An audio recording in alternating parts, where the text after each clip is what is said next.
коя аласызбы? 3 хадис бар, киндиктин алдына, үстүнө, тушуна дешет. Кайсынысы туура, сообу кандай дейт. Өзү туугандар, мына акыркы күндөрү кичине элибиздин арасында кичи талаш тартыш болуп калган. Намазда ушу колду кайда байлайбыз? Кээ бирлер киндиктин алдына, кээ бирлер киндиктин үстүнө, кээ бирлер көкүрөккө, кээ бирлер жүрөккө дегендей. Мындайлар бар да. Бул андай эле бир талашып бир фарызды же важипти талаша бере турган маселе эмес. Бул менен биз ортобузда бири-бирибизге душмандык кыла турган андай эмес туугандар. Ар биринин чеги бар. Албетте Ханафи мазхабтагы далилдерди мен силерге хадистен айтып берейин. Башкаларды мисалы кемситпестен, башкаларды кандай десем жемелебестен, Ханафи мазхаб Куран хадистин үстүндө курулган мазхаб экенине ошол максатта гана туугандар. Бизде кол байлаганда киндиктин алдына байлайбыз. Намазда турганда киндиктин алдына байлайбыз. Кээде риваяттар бар, киндиктин үстүнө бар. Ошондой ар кандай риваят боло бергенде Имам Малик рахималла айтты, кой мындай байлабай эле түз эле таштап коеюн депчи. Мындай да риваят. Силер мына деп эле отурарсаңар токтогула деп. Жөн эле бир риваятта мындай. Кол байлабай эле койдук депчи мына. Бул эчтеде маселе деле буну чечпейт туугандар. Бирок киндиктин алдына байлаган хадисте жок дегендерге жооп катары айтып коеюн. Мусаннаф ибн Аби Шайбада келет. Бул жерде дагы айтылат киндиктин алдына байлайт эле. Яда батина каффи ямину ала дахри каффи шимали ва яджалхума асфала мин ас-сурра. Пайгамбар саллаллаху алейхи ва саллям оң алаканын сол колун сыртына мынал жагына коюп киндиктин алдына коет эле дейт. Мусаннаф ибн Аби Шайба 191. Хаджаж ибн Хасандан. Абу Дауд шарифте келгени. Али разияллаху анху айтат: "Минас-сунна вадул каф алал каф фис-салат тахта сурра." Сүннөттөн болуп эсептелинет дейт.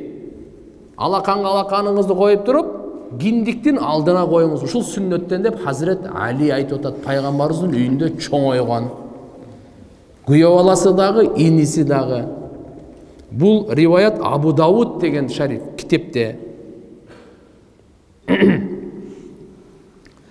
Та кыска айтайын.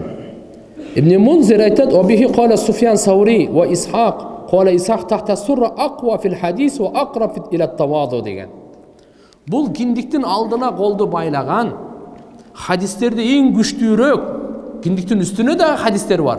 Бирок астына байлаган бул эң күчтүүрөгү жана кичпейилдикке эң жакынырагы дейт. Эми кимде бир адамдын алдында атаңыздын же падышанын алдында турганда деле мындай кылып киндиктин алдына койду. Ана мындай кылсак кичине башкачарактай болуп калабы. Ошон үчүн бул жакта тавазу кичпейилдикте да эң жакыныраак турат. Сүннөттөн деп айтат. Демек, Ваил разияллаху анху пайгамбар саллаллаху алейхи ва салламды киндиктин алдына кол байлаганын көргөнү келип атат. Хазрет Али сүннөттөн деп чечип атат. Жана пайгамбарчылыктын кулк мүнөзүнөн деп санаганы бар. Пайгамбарчылыктын саласату мин ахлакил анбия. Бүт пайгамбарлардын кулк мүнөзүнөн 3 нерсе бар дейт. Таажил ифтар, Кудай кааласа Рамазан айы келет, ооз ачканда убакыт кирдиби? Жарым сааттан кийин эмес, дагы кичине турайын эмес. Убакыт киргенде тезирээк ачыш керек экен. Бул бардык пайгамбарлардын сүннөттөрүнөн. Ва тахирус сухур. Саарлыкты кечиктирип жабыш керек экен. Кечиктириптин мааниси убактын өткөзгөндөн кийин эмес. Түнкү саат 12-де же 1-де эле жаап албай, эми Кудай кааласа азыр мисалы 3:30-дарда боло турган болсо, ошол качан жабылат, убактысы качан бүтөт 3:30-да. Биз 3:25-те жабабыз. Түшүнөсүңөрбү? Ошого жакыныраак кылып, саарлыкты жакыныраак кылып жеген бардык пайгамбарлардын сүннөтүнөн бул. Үчүнчүсү вадул каф тахта сурра фис-сала, намазда колду киндиктин алдына байлаган деп атат. Демек тугандар, бул башка эле нерсе эмес бул. Бул Анас разияллаху анхудан бул риваят. Демек ушул жерде карай турган болсок дагы биз ачык айкын билебиз. Ал эми бир көкүрөккө байлагандар капа болбосун айтып коеюн. Сахих хадис жок. Сарих хадис дагы жок. Таап келсеңер айткыла, чогуу көрөйлү. Буну ачык эле айтышыбыз керек. Эми 4 имам. Имам Абу Ханифа, имам Ахмад ибн Хамбал, бир риваятка ылайыктуу имам Шафии өзү дагы бардыгы киндиктин алдына же үстүнө эле көкүрөктү айткан эмес бирөөсү дагы. Имам Малик айткан колду жөн эле түшүрүп койгула депчи. Азыр мен сиздерге айттым го, анычы. Мынакей Мухаммад ибн Абдурахман Шафии айтып атат: "Ва ажмау ала аннаху юсанна вадул ямин ала шимал фи салах." Оңду сол жака байлап намаздагы мына ушул бардыгы келгени турганда. Бул жерде мен сиздерге бир немени айтайын. Аллама ибн Каййим рахимахуллах Хамбали, ибн Каййим рахматуллаху алейх ибн Таймиянын менмин деген шакирти болот. Жөнөкөй шакирт эмес. Кээ бирлер аша чапкандар дагы бар биз тараптан. Буларга сөз тийгизип этиятташ керек тургандар. Ошон үчүн бардык нерсе өзүнүн ордунда, Куран, хадис, фик, уламалардын бардыгы биздин көзүбүздүн кареги. Кээ бири мындай деген, кээ бири мындай деген, орто жол менен кетиш керек. Бизде просто Орто Азиядагы Ханафи мазхаб кылым 12-13 кылым карыты берген. Ошон үчүн биз башкаларды жокко айтпайбыз. Киндиктин үстүнө байлагандар деле, алар деле риваяттар дагы бар. Бирок алдына байлаганы, киндиктин алдына байлаганы, астына байлаганы мына бул чоң нерсе. Эми айтып атат мынакей: "Вахтулифа фи мавди дил вада фа анху фаука сурра ва анху тахтаху." Мындай дейт бул киши Ибн Каййим рахимахуллах. Колду кайка байлаш керек намазда ихтилаф бар дейт. Кээ бири киндиктин алдына, кээ бири киндиктин үстүнө дейт. Көкүрөк бул жерде айткан жок. Макулбу? Бул Бадаил фаваидте мындай ашык айтып келгени бар да. Ушул жерде эми арабча ибараны окуп кое берейин. Ва анху Абу Талиб риваят кылат. Саалту Ахмад айна яда. Мен Ахмад рахимахуллахдан сурадым. Колду кайка коюш керек? Ида кана юсалли, качан намаз окуганда? Кала ала сурра, киндиктин үстүнө эле кой. Ау асфал, же астына кой дейт киндиктин алдына. Ва кулли далик васи индаху. Экөө тең боло берет. Киндиктин астына деле койсоңуз болот, киндиктин үстүнө деле койсоңуз боло берет. Экөө тең боло берет. Ва вадала фаука сурра ау алейха ау тахтаха. Боло берет үстүнө киндиктин. Бул жерде азыр көкүрөк жок болуп атат да бу жерде. Али радhiyallahu anh мина сунна фи салат деп айткан. Али радhiyallahu anh айткан, сүннөттөн болуп эсептелинет, колду киндиктин алдына коюу деп бул келтирип атат. Макулбу? Ушул жерден бардыгын айтып келтирип, о кишинин эң акыркысындагы айта турган, эми мындай деп айткан жерде: "Ва якрах аяжалаха ала садр", көкүрөккө байлаган макру деп айтып койду Ибн Каййим рахимахуллах. Андай эмес деги мына. وذلك لما روي عن النبي صلى الله عليه وسلم أنه نهى عن التكفير وهو وضع اليد على الصدر. Sebebi Peygamber sallallahu aleyhi ve sellem'den tıyı gelgen takfir degen söz. Takfir degen ne dese? Al kökürökö koldu koyu degen söz. Dep İbn Kayyim rahimahullah Badail Fawaid degen kitebinde mınday dep atat ko. Ошон үчүн туугандар талашпай эле жакшынакай киндиктин алдына коюп окуй берели. Киндикти болбоду дегенде дагы киндиктин алдына койбогондорду жек көрбөйлү. Булар деле ошо бир хадистерден келсе керек депчи. Эң негизи ынтымак. Азыр жакшы түшүнүп алдык, Бул талашып уруша бере турган маселе эмес. Бирок акыркы күндө ушул суроолор көбөйүп кетип бараткандан атайын мен бул китепти ала келдим дагы силерге ушул боюнча бир жооп берип коеюн дедим. Намазда кээ бир адамдар кыямдан рүкүүгө кетеринде колун төшүнө чейин көтөрүшөт дейт. Сурасак сунна деп, ошол да айтып койсоңуз дейт. Бул эми рафы ядайын деп коет туугандар. Бул менен да талашпагыла. Кээ бирлер ошо рүкүү баратканда колун көтөрүп коюп, анан барат. Кайра турганда барып коет. Ханафи мазхабта биринчи жолу эле такбирде гана көтөрөбүз, калганында көтөрүлбөйт. Бул талаша турган маселе эмес. Ыйлаганды талашайлы. Мен силерге бир айтайын. Куран көп окуганды талашайлы. Талаша турган маселелерди айтайын. Бейбечараларга тамак бергенде талашайлы. Мына. Биз башка эле нерсени алып алыпбыз да талашкангачы. Бир суроом бар дейт, мындай дейт. Намаз окуу учурунда колубузду кулактын жумшак жерине кагып, колубузду байлайбыз. Кээ бир мусулман бир туугандарыбыз колдорун төшүнө чейин көтөрүп, окуй беришет, рүкү саждага барганда дагы колдорун көтөрө беришет. Ошондо кайсынысы туура болот? Ошол жөнүндө да айта кетиңизчи дейт.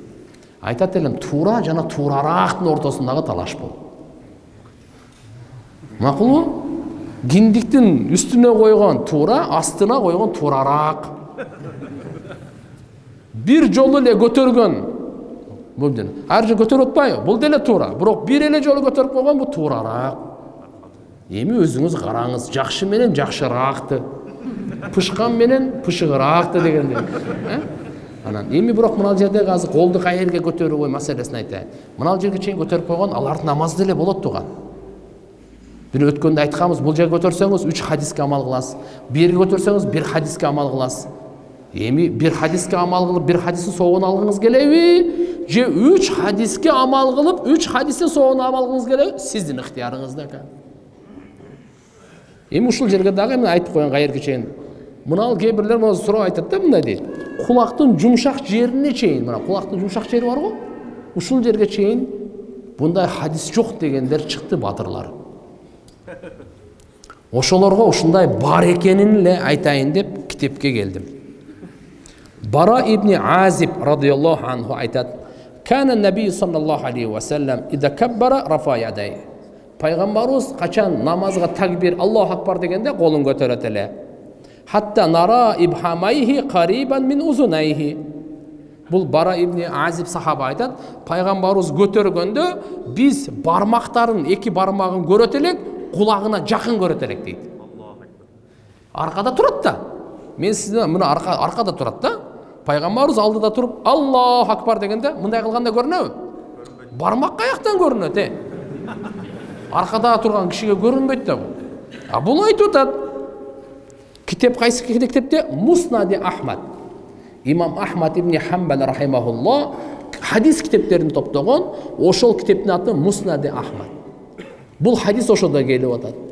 Bara ibn Azib degen sahaba. Bu Baro degen jönöke sahaba emas. Eger baldarыңар uuldu olup kalsaңар, nebereli olup kalsaңар atın Baro dep koygular inşallah. Atı Baro. Baro. Пайгамбарыбыз айткан, Баро ант ичсечи, Алла аткарбай койбойт деген да. Баро ант ичсе, Алла аткарбай койбойт деген. Жөнөкөй эмес. Мен башкага кетип барам. Кыскасы мына аркадан не дейт? Бармагын кулакка жакын көрөт элек дейт. Кийинки хадиске кеттик. Дарукутнида келип атат. Раайту Расулуллах саллаллаху алейхи ва саллям. Бара ибн Азиб айтат, пайгамбарыбызды көрдүм дейт. Хина кама ила сола, намазга турганда факкабара рафа ядай, Аллаху акбар деп колун көтөрдү дагы, хатта сава бихима узунайхи суммалам. Ушуну эми кулагына чейин барабар, кулагына тең көтөрдү дагы колдорунчу. Андан кийин көтөргөн жок дейт мына. Эми дагы кылдыга, бул Тахавиде, Дарукутниде, бул болсо Муснади Ахмадда барында келип атат. Эми мына жумшак жерине келиңиз. كان النبي صلى الله عليه وسلم إذا كبر لإفتتاح الصلاة رفع يديه. Пайгамбар صلى الله عليه وسلم намаз баштайын дегенде Аллаху акбар дегенде колун көтөрөт эле, hatta yakuna ibhamahu qariban min shahmatay uzunayhi. Иши эки бармагы кулактын мына жумшагын шахматай деп коет, мына ошо экөөнү. Кулактын жумшагынын аты бар да. Биз кулактын жумшагы деп атабыз го. Арабтар ошо шахматай деп коет. Ушуга жакын эле дейт. Ушуга чейин көтөрөт эле да.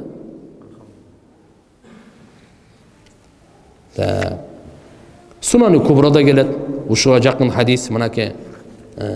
Abu Davud'da gelet misa, Abu Davud'dan aytıp berip koyun. Bul jeda uşu başka sahaba.